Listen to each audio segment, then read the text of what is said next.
Well, quite unfortunate. That's a story we're following up on with our team on the ground, trying to establish the circumstances that led to that particular altercation. But these instances of political intolerance should be called out with the vigor that it deserves.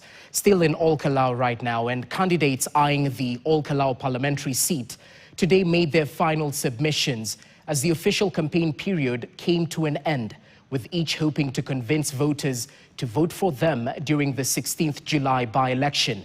UDA's Samuel Mushina pledged to complete the late Njuguna Kiaraho's projects if elected, while DCP's Sami Ngodho vowed to guard his vote against any manipulation.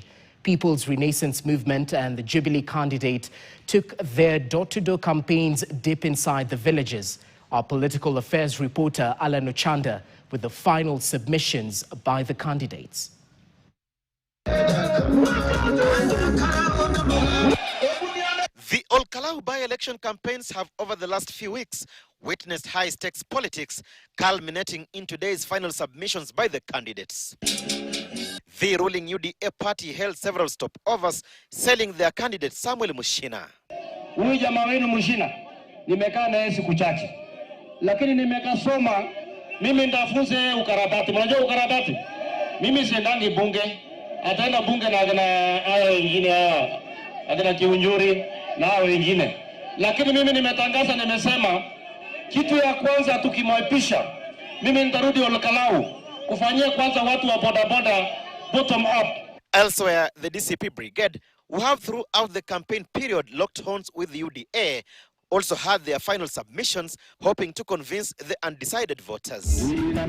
DCP terming the recent flooding of goodies to the area as voter manipulation aimed at manipulating the outcome. We are asking the president, Ol Kalou is a peace-loving constituency. Keep off those goons that you have brought here in Ol Kalou.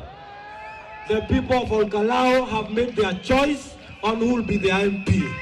We had you tell our young people that they should vote and go home. We are not going. We are not going. We are not going. We shall only leave the polling station once the last vote has been counted.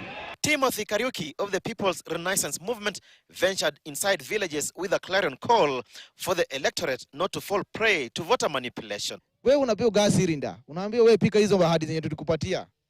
Hizo ahadi tulikupatia wakati ya campaign, kwa ukipika hizo ahadi. Mattress uko ukiraria, barabara mzuri tukitengeneza utajua. Tukiunda at least tukiunda hospitali mzuri utajua. Ukiwa usingizi. Lakini kuna kiongozi ambaye ulichagua.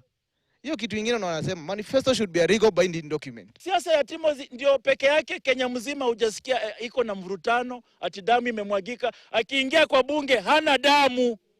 Anaingia akiwa safi. Anaingia kwa bunge ajapea mtu shilingi 2,000 ama 1,000 ndiye amchague. Jubilee's Wilson Kigwa too employing similar tactics with a plea to voters to exercise independence. Ile election tunafanya Ol Kalou ni ya mbunge wa Ol Kalou. Hakuna presidential candidate pale.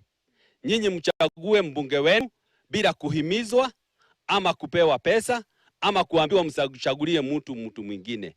9 candidates are hoping to succeed the late Njuguna Kiaraho, who died early this year.